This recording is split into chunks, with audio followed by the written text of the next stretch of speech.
دما وخوش به گهدار و بینرین هجا شو بینرین بویر اف ام ين كل ما گهدار دکن بریا پیلا اف ام 103.5 هروسا بریا وشانا زندية رو بلا من سر فيسبوكي بوير عربي لما تماشا دکن في إيفاري جبرناميا شف هست ميفاني ما جمال باطن كرديين كفنار لشاما بايتخت نيفيسكار هلبستفان وروج نمافاني كرد حسن زازاي. يسعد مساكم مستمعي ومشاهدي إذاعة بوير اف ام بحلقة جديدة من برنامجكم الثقافي والأدبي شفهست معي أنا شف حسن. عم تسمعونا عبر الموجة 103.5 من قامشلو وريفها وعبر البث المباشر لصفحتنا على موقع الفيسبوك بوير عربي. عم ترافقونا مشاهدة. ضيفنا للبرنامج هو الشاعر الكاتب والصحفي الكردي حسن زازا. يسعد مساك أستاذ حسن. أهلا وسهلا. أهلا وسهلا فيك. بداية مستمعي ومشاهدي بوير اف ام خلونا سوا نستمع للتقرير الذي أعددناه حول حياة الأستاذ حسن زازا وبنرجع بنتابع ونبلش اللقاء معه.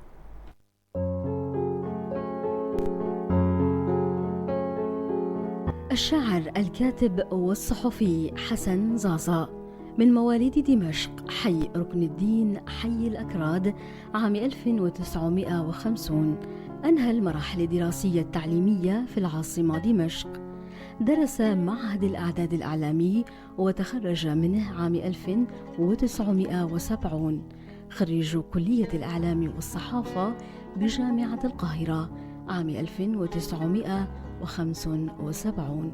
ينسج الشاعر الكردي الدمشقي حسن زازا أشعاره باللغة العربية ويؤلف قصائده بالشكل الكلاسيكي والحر النثري. وبحسب زازا كانت أول قصيدة له هي دمع عبر بياض الحب، والتي نشرها عام 1966 في مجلة الينبوع الجديد. إلى جانب الشعر والكتابة الأدبية مارس الكاتب والصحفي حسن زازا العمل الصحفي والإعلامي في سوريا والمحيط العربي، وساهم في تأسيس صحف محلية عديدة، كما عمل مع عدد من وكالات الأنباء الدولية، منها جريدة الأسبوع الرياضي، جريدة المحرر، جريدة الثورة السورية، جريدة الكفاح العمالي الاشتراكي، وجريدتي اليوم وكل شيء اللبنانيتين، ووكالات أنباء الشرق المصرية، وكالة رويترز البريطانية، وكالة الأنباء القطرية، ووكالة الأنباء الفرنسية.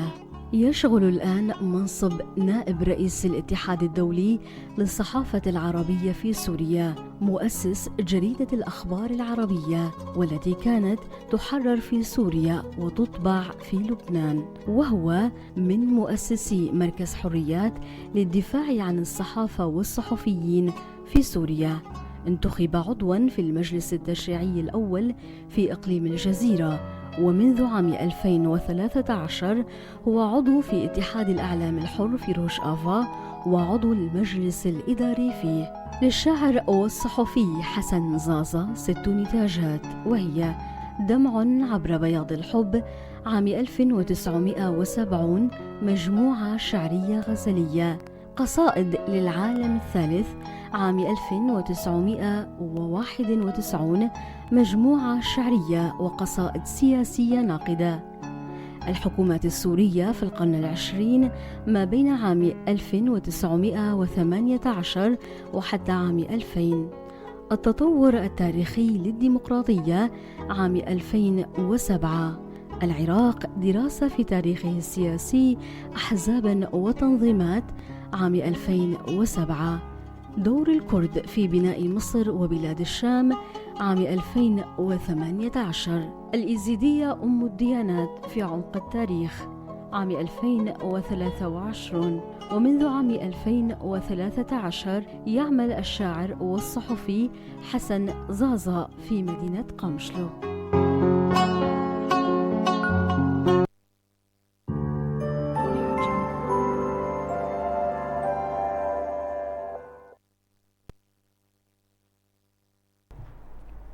من جديد يسعد مساكم مستمعي ومشاهدي بوير اف ام. يسعد مساك استاذ حسن. في بداية لقائنا خلينا نعرف عن المرحلة الأولى لتكون شخصية حسن زازا الشاعر والصحفي، تحديدا مرحلة الطفولة والشباب بحي الأكراد. من ذكريات ذاك الزمن ما الذي يجوب الآن في بالك؟ أنا ابن حي الأكراد الدمشقي. نعم. ولدت في هذا الحي من مواليد 1950 ب 22/1/1952 يوم إعلان جمهورية مهاباد 22/1/1946. تاريخ مميز. ووالدي كل عام بيحتفل بهذا بعيد ميلادي وعيد ميلاد إعلان جمهورية مهاباد. هذا زرع في الروح الوطنية يعني. يعني تعلمت من والدي شغلات كتير، فهو اللي شجعني. وهي مناسبة وطنية حلوة يعني، إنه عيد ميلادي ب 22/1/1950 يوم إعلان جمهورية مهاباد. من ذكريات حي الأكراد تحديدا بمرحلة الطفولة وبمرحلة الشباب ماذا تتذكر؟ نحن في حي الأكراد عندنا حركة ثقافية، وهذه الحركة ضمت مجموعة من شباب حي الأكراد إلى يعني منهم الشاعر عادل قرشولي، هو كردي ومخرج سينمائي موجود في ألمانيا. وهناك الشاعر الشاعر الكردي قدرجان كان معلم في حي الأكراد. وهناك المناضل عثمان صبري تعلمنا منه كتير شغلات يعني. فإلى أن تأسس البارتي، منذ تأسيس البارتي بمنتصف خمسينات القرن الماضي، كان بدأت الحركة الثقافية تتحرك في الحي يعني، وانضم شباب كتير يعني لهذه النشاطات يعني. وشكلنا فريق، شكلنا فريق لكرة القدم اسمه فتيان الأكراد. هذا الفريق تشكل يعني وشباب يعني كلهم صغار يعني وكذا، ودائما الروح الوطنية والقومية موجودة يعني، ما في حدا غريب يعني. وبعدين بالحي كان يعني تأسس نادي بحي الأكراد سنة 1936، نادي كردستان الثقافي. أسس هذا النادي يعني اللي أسسوه أصبحوا فيما بعد عمالقة يعني. منهم مفتي سوريا الشيخ أحمد كفتارو، الدكتور نور الدين زازا كان أمين سر النادي، خيري زازا رئيس هذا النادي، علي بوزو اللي صار استلم عدة حقائب وزارية بالعهد الوطني يعني. كان في نخبة. الدكتور خالد قطرش واضع مناهج دور المعلمين والمعلمات بسوريا، كان من كبير المفتشين في وزارة المعارف، كان اسمها وزارة المعارف. وكان في علاقة بين الدكتور خالد قطرش و كبير المفتشين بوزارة التربية ممدوح سليم اللي أسس منظمة خيبون سنة 1930 يعني. أستاذ، خلينا نعرف أكثر حول حسن زازا. من كان المؤثر الأكبر في حياتك، أو الظروف التي ساهمت لتخطو خطوات الشغف صوب القراءة والكتب وحب الهوية الوطنية الكردية بالدرجة الأولى؟ أنا عشت ضمن جو سياسي يعني. كان الدكتور نور الدين زازا أول رئيس حزب كردي يعني. كانوا يجتمعوا عنا في البيت، دكتور نور الدين زازا، المناضل عثمان صبري، حمزة الويران، يجوا يجتمعوا عنا يعني وأنا صغير يعني. فكان والدي يدخلني على الاجتماع، أقعد يعني كنت أقعد أنا يعني أسمع يعني. من هون بلشت أنا يعني، حتى عثمان صبري علمني قصيدة هي كردية يعني ممكن ألقيها تتذكر؟ والله بنكون سعداء أستاذ. مندبي هرتو بلنبي آل رنجي كسكوزر هم خشي هم جنقرومت تينيزان جسور وقور درزك أزيت هلدم تو يخملا بانمن قربفي درمان مرمبي موتاقوري جانمن صيصالان تكف خشبون آقري زيلان تندوك دبسوناتا بونا تركلك لك بولك. فعلمني هي قصيدة الكردية قصيدة وكذا. هي القصيدة يعني جابت راح نجيب أجلي كانت كنت طالب صف رابع يعني تم اعتقالي من قبل طالب صف رابع اعتقلت بسبب إلقائك لهذه القصيدة الكردية. القصيدة في كان عندنا استاذنا الله يرحمه رجب خرسي انسان وطني وكردي وبحب قوميته وكذا. كان يجي لعنا على البيت يعني نكونوا مجتمعين يعني بيعرف انا حافظها. فاجا قال لي انا بطلعك على تحية العلم بتلقي قصيدة مندبة يعني. طلعت على الميكروفون وكان في عندنا نظام الكشاف ولابس كشاف وبلشت احكي مندبة هرتو بلنبي على رنجي كسكوزر هم خشي هم جنقروبت تينيزان جسور وقور دور نزيك ازيت هلدم تو يخملا بانمن قرب في درمان مرمبي موتاقوري جانمن وهكذا يعني. فركضوا الاساتذه العرب والمدير العرب طفوا الميكروفون وعلقت معركه بين الاساتذه العرب والاساتذه الكرد يعني. فالامن السياسي اجوا اخذوني يعني انه مين علمك ومين كذا ومين يعني ما حكيت يعني. إيه واثناء التحقيق معي المحقق اللي كان عم يحقق معي يعني المحقق ماني عرفان انا انه كردي هو. فكان يضرب على ايده يقول اخ يعني بده يسمي رئيسه يعني انه انت عم تنضرب. ايه طبعا يعني. فبعدين فلتوني يعني قبل ما يفلتوني يعني يطلق سراحي كمشني من اذني هيك قال لي مين ما سألك بتقول ضربوني ذبحوني من القتل. جيت انا العالم اجتمع عنا بالحاره ووجهاء وكذا يعني.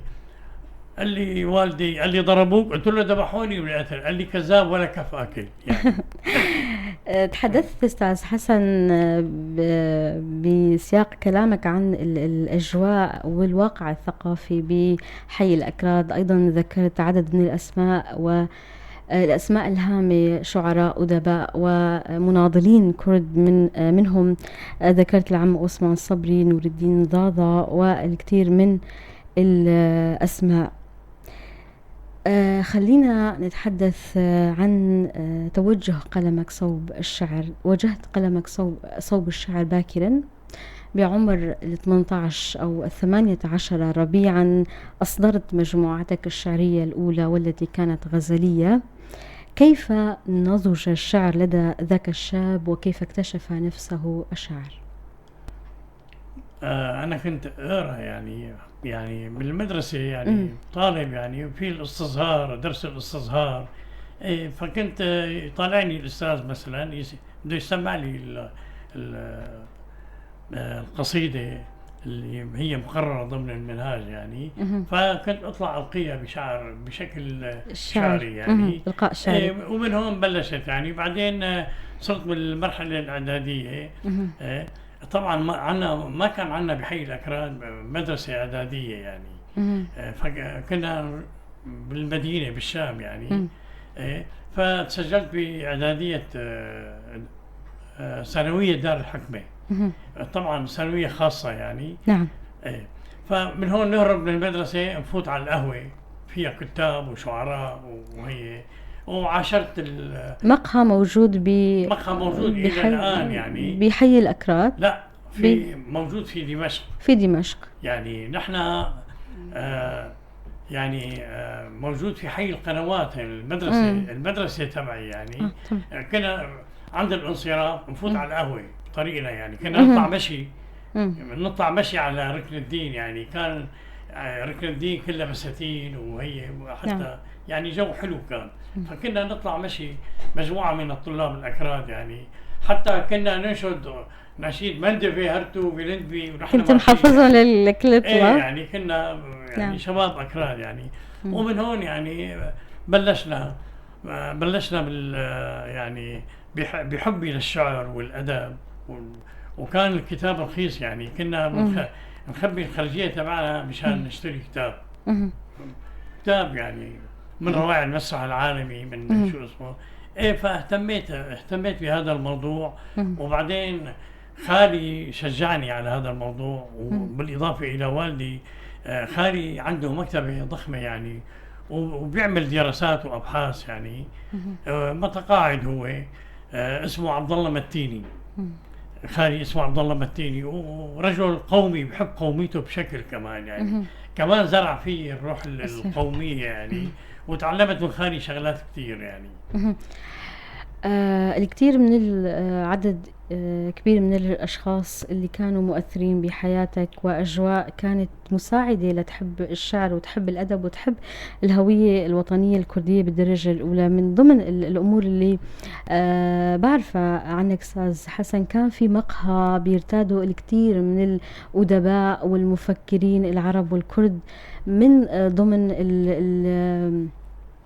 اللقاءات اللي تمت بهداك المقهى هو لقائك بالشاعر العربي الكبير نزار قباني. تحدثنا أكثر عن هداك المقهى. مقهى لافانا. يعني كانوا رواد هذا المقهى الصحفيين والكتاب. أذكر منهم زكريا تامر، أذكر منهم عادل أبو شنب، أذكر الشاعر أحمد الصافي النجفي، الشاعر محمد كناكري، الشاعر محمد الحريري، الشاعر مصطفى البدوي. كنا نقعد سوا يعني، اقعد معاهم انا وانا طالب اعدادي يعني، اقعد معهم يعني. وشو كاتب انا اقرا لهم يعني. فعم بقرا لهم قصيده انا. نعم.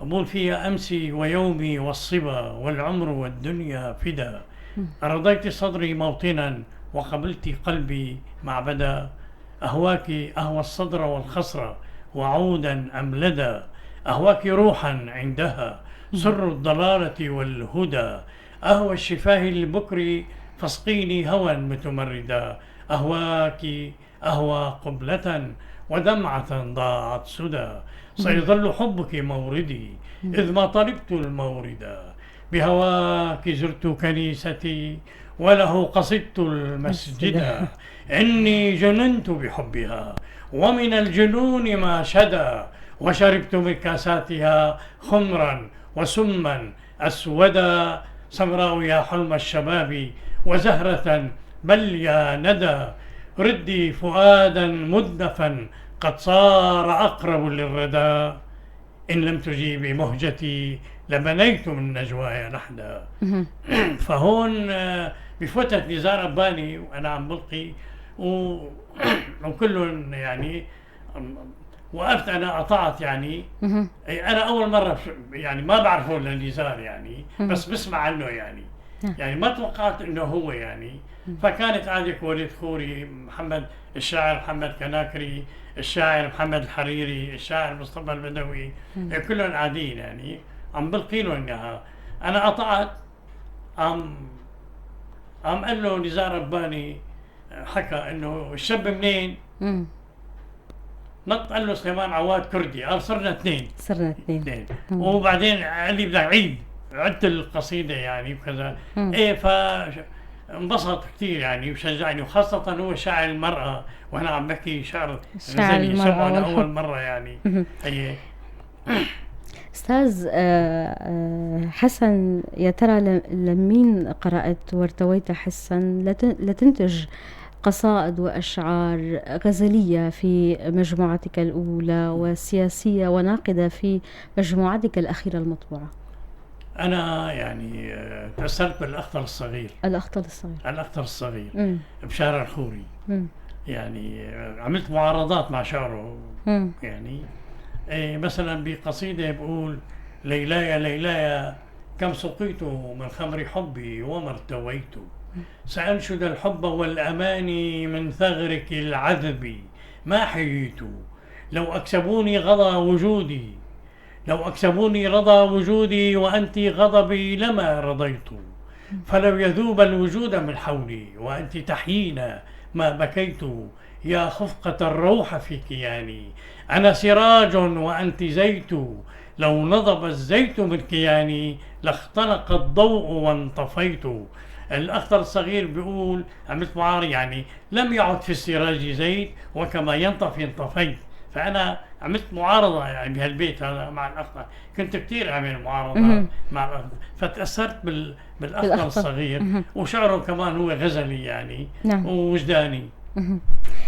من أجواء العشق والفكر والسياسة بدمشق توجهت إلى مصر لدراسة الإعلام بجامعة القاهرة. لو تحدثنا عن تلك السنوات أستاذ حسن.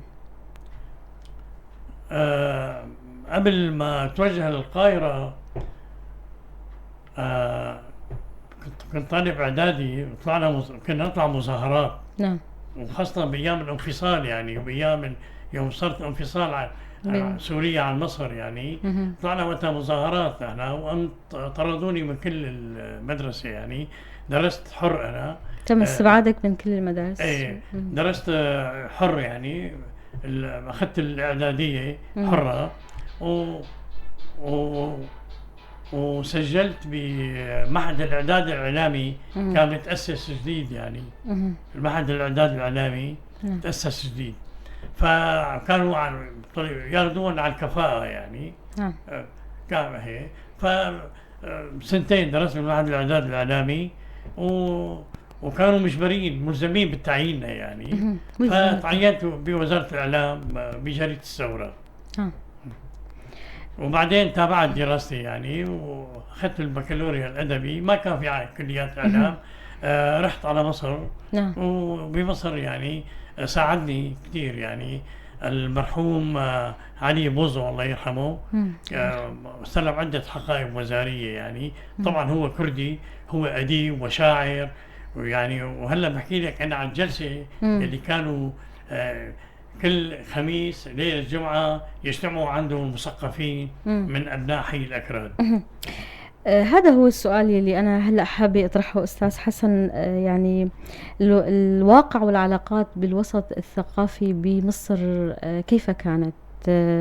وهل ساهمت سنوات بقائك في مصر في زيادة الوعي الثقافي والأدبي من خلال احتكاكك بأدباء وكتاب ومفكرين عرب وأسماء لامعة في سماء الأدب؟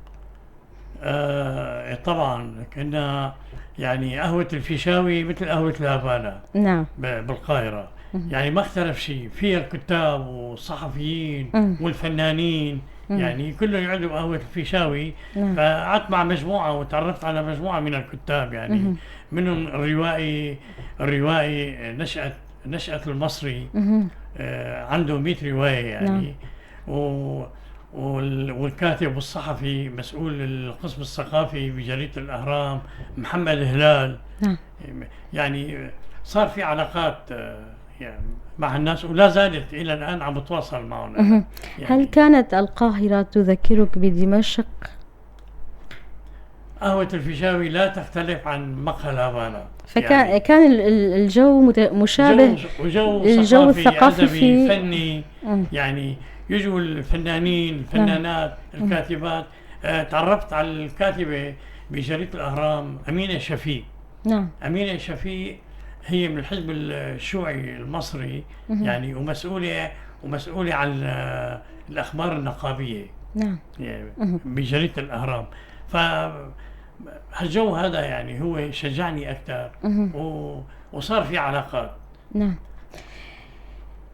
نتحدث عن الإعلام أكثر أستاذ حسن. لك تجربة وسنوات طوال في مجال الإعلام والعمل الصحفي. لو تحدثنا باقتضاب عن الأسباب التي دفعتك لدخول الإعلام، وأي الأماكن لعبت دور وأسهمت في تكوين الوعي الصحفي لدى الصحفي حسن زازا، ولماذا؟ هو أنا طالب إعدادي. يعني بتعرفي طالب اعدادي وهذيك المرحله يعني شو بده هيك جو رياضي يعني. نحب الملاعب. نروح على ملاعب كره القدم. روح شبابيه بهذاك الوقت يعني. فروح على الملعب انا يكون في مباراة ضمن الدوري يعني الدوري السوري يعني، فأنا أخبر الجريدة مين فاز على التليفون من أرض الملعب يعني. نعم. خبر الجريدة مين سجل، يسألني مين سجل جول، صار بعد يعني بلشت مخبر صحفي. مخبر صحفي. هي أول موضوع مخبر صحفي موجود بكل دول العالم. نعم. يعني هذا هي طبعا يعني ما بتقاضى شيء يعني، ما بتقاضى أجر يعني. انبسط أنا يعني، كان طوعي. طوعي يعني. نعم. يشوف اسمي بالجريدة يعني. نعم. حاطينه يعني. من هون بقى تشجعت، وبعدين حاولت اتعلم تقنية المهنة. نعم. يعني ما كان في على زماننا كمبيوتر، في طباعة، في صف أحرف، وفي تيبو، مكانات تيبو يعني.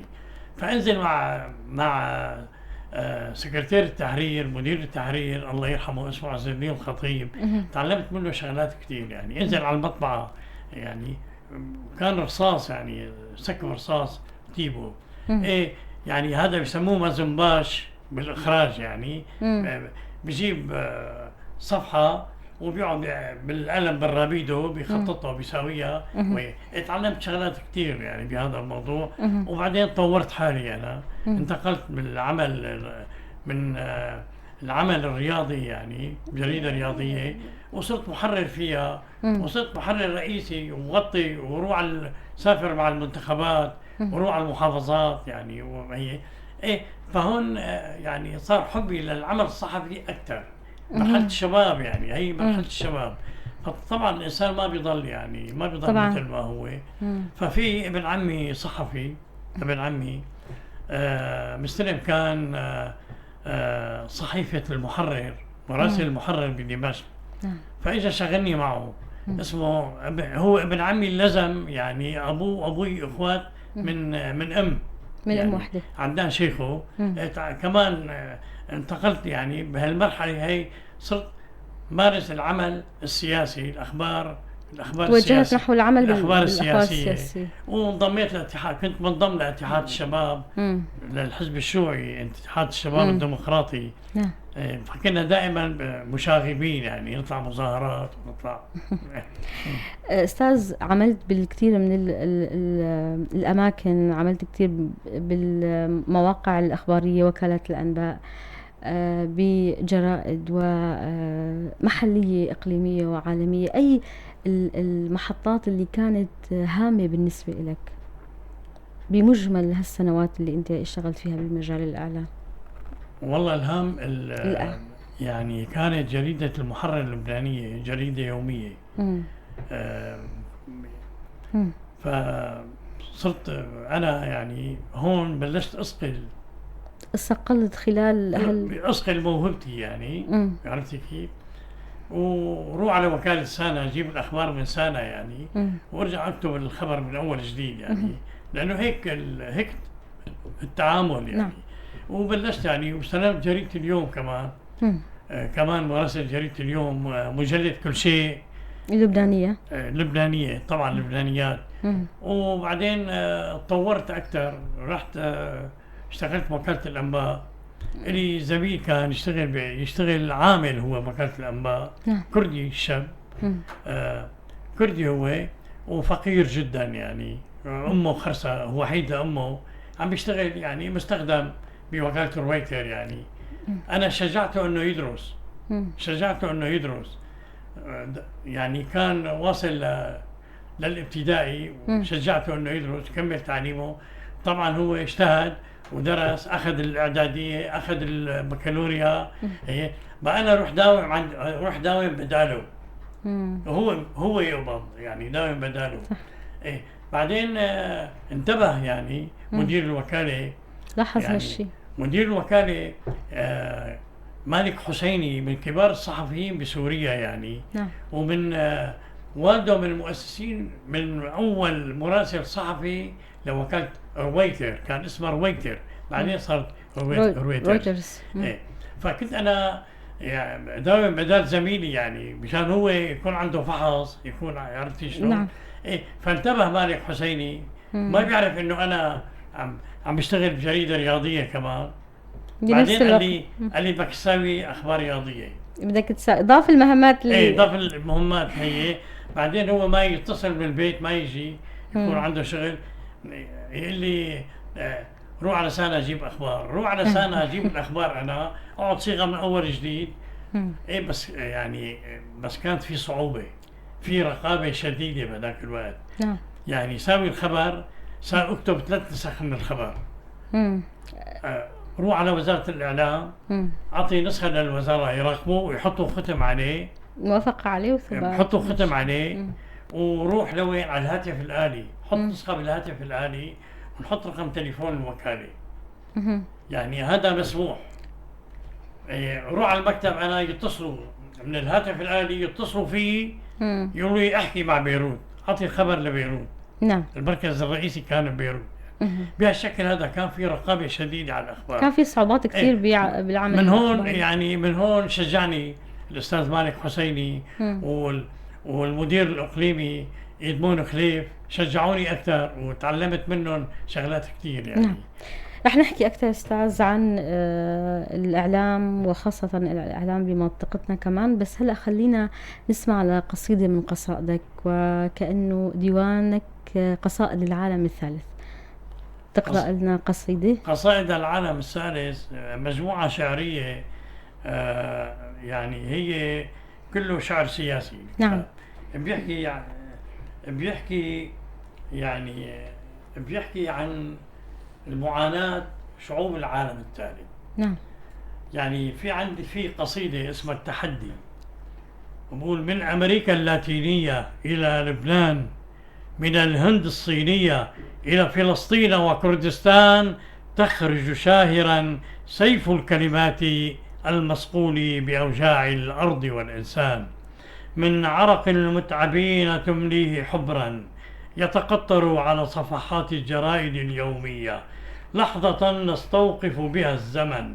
من أيقونة الغد تنبثق كلماتها، ترسم مستقبل فقراء العالم، تنتصب أعمدة للآتي، أو يومية تصب فيها أعماق الكثيرين.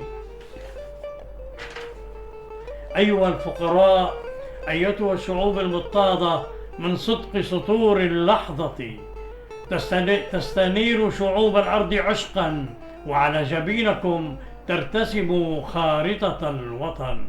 يا شعوب الكون، الكادحون لا يجيدون الرقص على رخام الإمبريالية، ولم يشاركوا يوما جلسات مجلس الأمن في انتظار لحظة اليوم. يا شعوب الكون، ابتسموا، يا عمال العالم اتحدوا، فأنتم مشاعل الحرية.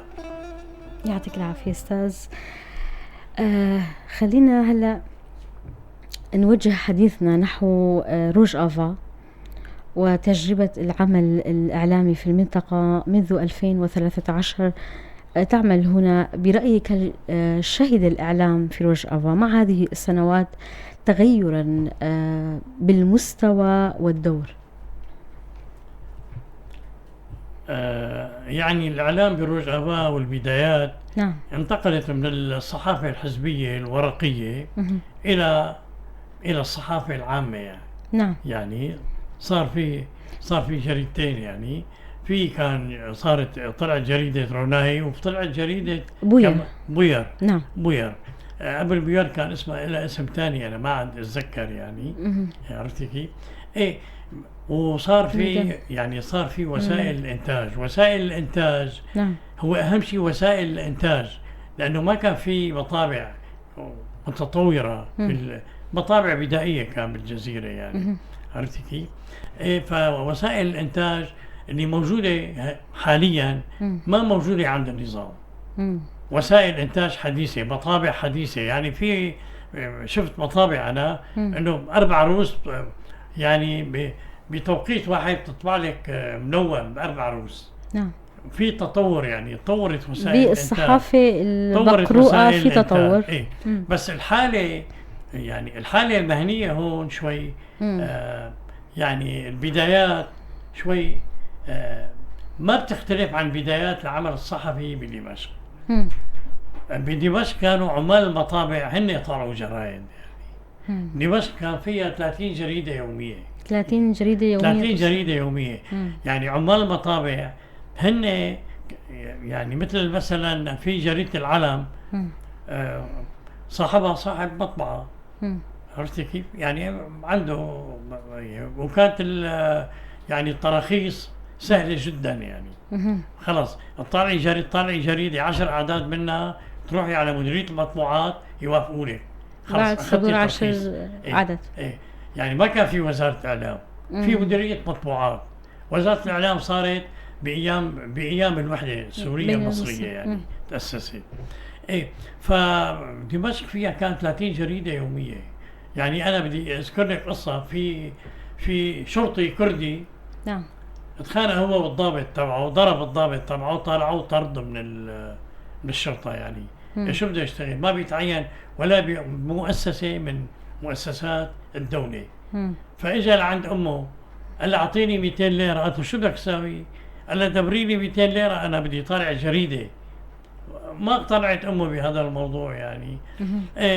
باع ساور مرته، باع يعني امه كمان اعطته 200 ليرة. بهذاك الوقت يعني كان صدور 100 ليرة الجرائد كان لها شغلة يعني. فقبل ما يطالع الجريدة راح على في شركة اسمها شركة سيروس، هي بتسوي بوابير تبع غاز. ما كان في غازات يعني. هذا بشركة سيروس كانت مقرها بيبرود. راح على الشركة قال له اعطوني اعلان. قال له شو اسم جريدتك؟ قال له لسه ما حطيت لها اسم يعني، بس اعطيني اعلان بدي طالع الجريدة. عم بيفكر لسه. اي لسه يعني قلعوا ما اقتنع يعني. راح لعند في مشروبات عرق الغضبان، قال له اعطيني بدي انا طالع جريدة اعلان. كمان قلعوا معي. فراح اول عدد بيطلعها بيجيب شو بيساوي؟ بيجيب بيصور 4 عمال نايمين بساحة المرجع بدمشق، وبيجيب بابور خربان بيحطوا بيناتهم بيصورون. بيكتب بأول عدد انفجار بابور سيروس في مرجع دمشق ومقتل 3 عمال. يعني تسمم سكارى بعرق الغضبان. بعدين طلعت الجريدة سماها جريدة الأخبار، وصارت يعني مستمرت يعني. فالجريدة هي يعني نعم طلعت بقوة يعني. ومدير شركة سيروس تبع بوابير سيروس اتصلوا فيه، تعال خذ اعلان. اعطوه بهذاك الوقت اعطوه 10,000.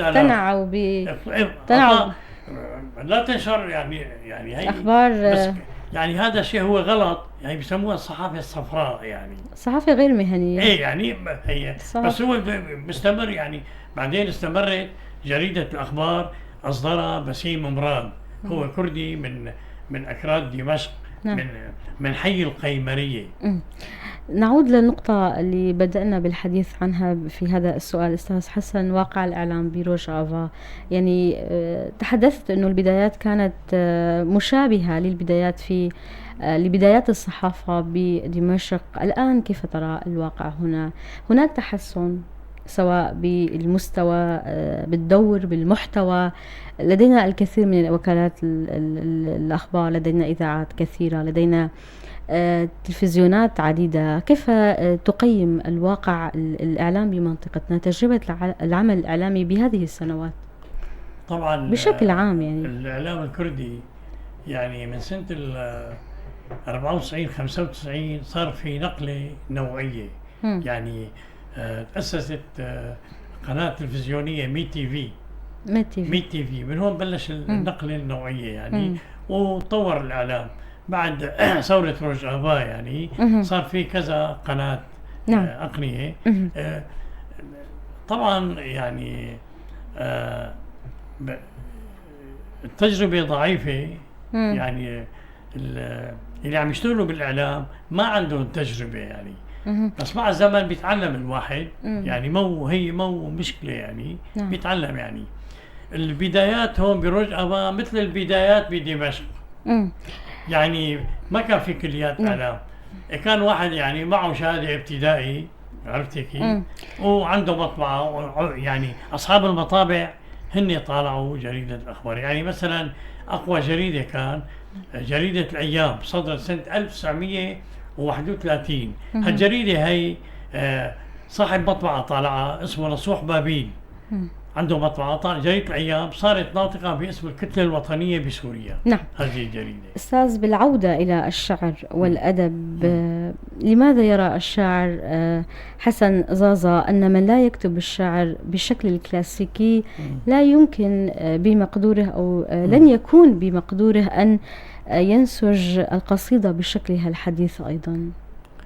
يعني أنا في البداية توجهت بشكل كامل لدراسة التراث الشعري نعم. العربي القديم، وذلك بعد أن تمكنت من قرض الشعر العامودي، وقد تولد ذلك من قراءتي للنقد المضاد للقصيدة الحديثة، ومن خلال صداقتي مع الشاعر العربي الراحل أحمد صافي النجفي الذي كان ينتقد بشدة الشعر الحر، وهذا مما جعلني أبتعد عن محاولة كتابة الشعر الحر هي مادة عن مسيرتك وعن رأيك بالشعر، هي مادة منشورة بمجلة صباح الخير اللبنانية.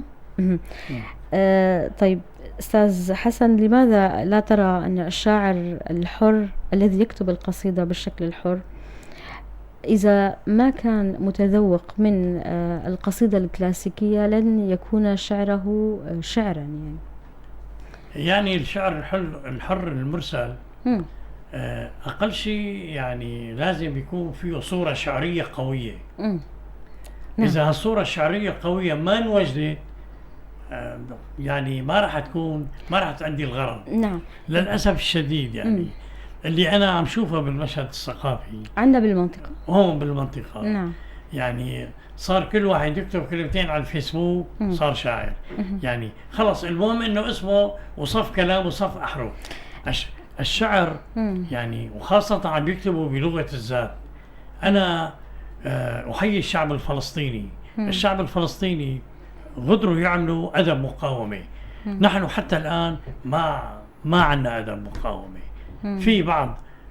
في بعض الشعراء عم بيعملوا محاولات، يعني يعملوا أدب مقاومة. يعني أنا آخر شيء شفت عبود مخصو، يعني كاتب رواية بالكردي، بنوجه له يعني تحية الشاعر عبود مخصو، رواية بالكردي يعني عن نضال يوسف قلو. هذا من هون لازم نبلش بالأدب المقاومة. رواية الأستاذ عبود صدر قبل شهور، وكان هو أحد الضيوف ببرنامج شافهست. كيف ترى الأقلام الشعرية الحالية والواقع الثقافي؟ يعني وفق ما تقول أستاذ حسن أنه يفتقد الشعر الحديث عنا بالمنطقة للصور الشعرية، وهذا ما تشاهده بأن الشعر الحر عنا لا يرتقي لمستوى يعني إلى درجة ما لا يرتقي للشعر. أولا اللي أنا يعني حضرت عدة أمسيات شعرية هون وشفت يعني يلي عم يلقوا أولا بلغة ذاتية، بلغة الذات. لغة الذات لا تخدم الشاعر، وصور ضعيفة. ما في صور شعرية. صور شعرية ما في. يعني هذا بالعربي يعني. نعم. أنا بالكردي لا شك أكيد في يعني ترى النتاجات الشعرية باللغة العربية ضعيفة جدا. التي تكتب بالشكل الحر هي ضعيفة. تتحدث هنا فقط عن النتاجات الشعرية باللغة العربية وتكتب بلغة بمنطقتنا مؤخرا أو بهذه السنوات لا زالت تفتقد للصورة الشعرية. نقف أيضا أستاذ حسن عند نتاجاتك وبعجالة لأنه الوقت عم بداهمنا. لك 7 نتاجات، 2 شعرية والأخرى هي دراسات وبحوث. ما هو النتاج الذي أخذ واستوجب إنجازه الجهد الأكبر والوقت الأطول؟ تكلفت بكتاب الحكومات السورية. نعم. الحكومات السورية هذا الكتاب تكلفت فيه تكليف رسمي، يعني كان مكلف فيه يساوي مدير المكتب الصحفي بالقصر الجمهوري جبران كورية كلف فيه. ما يعني هو كلفني فيه جبران كورية. هذا الكتاب الحكومات السورية في القرن العشرين. أنا أخذت مرحلة من تأسيس أول حكومة سورية من العهد الملكي بسوريا. نعم. يعني من عهد الملك فيصل بن الحسين سنة 1918 حتى 1970. المرحلة الثانية زميلة لي بوكالة سانا سعاد جمعة أخذت المرحلة من السبعينات. هو نتاج مشترك يعني نعم. هي أخذت مرحلة من السبعين لل2000 العام 2000 تقريبا. نعم. بس أنا أخذت يعني جهد كبير معي لأنه في حكومات ما موجودة يعني. استاذ عند النظام موجودة من سنة 46. أما بعد 46 ما موجودة يعني في حكومة الانتداب، حكومة المديرين بعهد الانتداب الفرنسي. نعم. 4 حكومات. بس أنا برزتهم الدور الكردي. نعم. الشخصيات الكردية نعم. التي جاءت وحكمت سوريا. أستاذ، عدة أسئلة سأطرحها بعجالة، لدينا فقط دقيقتين. هل فكر حسن زازا بكتابة شكل أدبي آخر مع الشعر؟ هل فكر حسن زازا بكتابة شكل أدبي آخر مع الشعر كالقصة أو الرواية؟ لا، أنا اهتميت. نعم أو لا؟ أنا اهتميت بالشعر يعني فقط. بس الشعر أولا يعني المرحلة اللي أنا بدأت فيها يعني قصائد غزلية. نعم. وجدانية. لم تفكر بكتابة القصة أو الرواية؟ لا، بس من خلال عملي الصحفي يعني. نعم. اشتغلت بالصحافة العمالية. نعم. جريدة كفاء العمال الاشتراكي كلها مشاكل وقصص. نعم. ومطالب. نعم. عمالية ونقابية يعني. نعم. أستاذ حسن، هل ستكتب يوما أو هل تفكر يوما بالكتابة باللغة الأم الكردية؟ والله يا ريت. تتمنى تحاول يا ريت يعني. ما قلت لك أنا إنه أنا طالب صف رابع تم اعتقالي. نعم. بس يجوا يجتمعوا عنا أمي بتقول له لأبوي بالكردي بقوتني. نعم. بقوتني له يعني. سؤال يعني. نعم. سؤالي الأخير لحضرتك، لكل من يرغب بدخول عالم الصحافة والإعلام، ما هي النصائح التي تود أن تقولها وتوجهها لهم، ولكل من يريد أن يبحر في عالم الشعر وكتابة القصائد؟ بداية خلينا نسمع نصائحك للأشخاص الذين يودون دخول عالم الصحافة والإعلام. يعني أنا ملاحظ هنا في بروج آبا. نعم. يعني صحفيين ما لهم علاقة بالصحافة، ما في أرضية، المهم جاي يقبض الفوم. أرضية ما في. عرفت كيف؟ حلو الإنسان يكون، لأنه العمل الصحفي عمل إبداعي. نعم. يعني هلا الواحد مو شرط يكون خريج إعلام. إذن يبنوا أرضية قبل أن يدخلوا عالم الإعلام. في أرضية، ما في أرضية. نعم. يعني أنا كثير شايف ما في أرضية. نعم. شو يعني هالأرضية هاي؟ إذا الإنسان يعني بينميها بعدين يعني عنده هالموهبة، لأنه العمل الصحفي عشق. نعم. إذا يعني أنا ماني عاشق لهالمهنة ما بقدر أبدع. وحلو الإنسان يكملها بالدراسة، بيكمل بعضه. نعم. يعني أستاذ، والذين يريدون أن يبحروا في الشعر، ما هي النصيحة التي تود أن توجهها لهم؟ بدي أحكي على معنا يعني دقيقة. الشباب اللي عم يكتبوا بالعربي يعني. نعم. أنا بنصحهم يقرأوا كثيرا من الشعر العامودي ويلتزموا بشعر التفعيلة، لأنه بيعطي جرس خاص. أهم شيء الجرس الموسيقي للقصيدة. كثير الشكر لحضرتك ضيفنا العزيز الكاتب والشاعر والصحفي القدير حسن زازا، كنت ضيفنا ببوير FM وبرنامجنا شفهست. وأنا بشكر إذاعة بوير على هذه الاستضافة، وشكرا لكم. ونحن يعني أنا في الاتحاد الدولي للصحافة العربية يعني يعني موجود هون، أنا نائب رئيس الاتحاد الدولي نعم. للصحافة العربية. أنا حاطين خطة عمل لنكرم كل مؤسساتنا الإعلامية. جزيل الشكر لحضرتك وجزيل الشكر لكم مستمعي ومشاهدي بوير اف ام. قلق سباس جبوا جهدار وبنرين هجا وصابرنا ما يعشف هست القلمن شف حسن بداوي دبا داخلك قديله في عم بن بخاطري.